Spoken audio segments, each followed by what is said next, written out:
Welcome back, week 2 catchers. Last week we talked about sign giving stance and setup. Real quick, sign giving stance worked into our setup. We should have been doing this position 50 times a day, each guy, each side. What I want to talk about, what we worked on this past week, was a basic ladder drill for our catcher's footwork.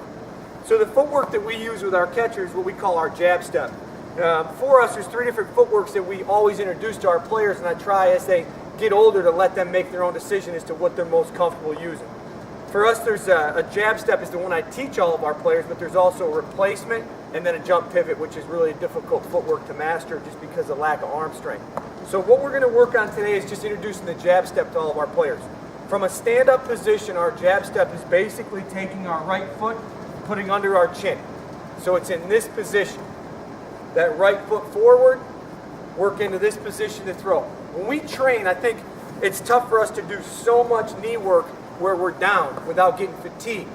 So I allow a lot of our players to work from a stand-up position to really understand some of the footwork. So the drill I want to do is just a basic drill with a ladder.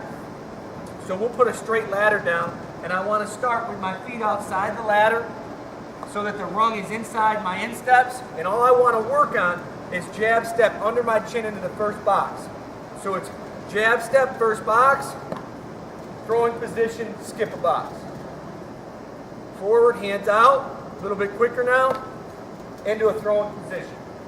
One thing I saw this past week at practice is a lot of our guys weren't posturing as they did the throwing program or got into a throwing position.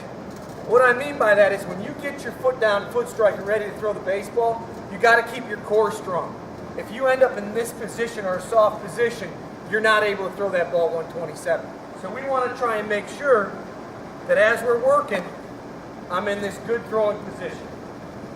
I'd like our players to set up their ladders at home or to use our ladders here. I'd like them to do this footwork 100 times a day. It should take you just a couple minutes. Once you start to get advanced with it, then we can add a down position footwork. At that point, we're down, and now it's our footwork into our throwing position. One tip here, watch this right foot that you don't cover too much ground with it and skip that ladder. So for us, this is a great way to measure and make sure we're in the proper position. That's our tip for week number 2, expectation, 100 stand-up footwork per day. Thank you.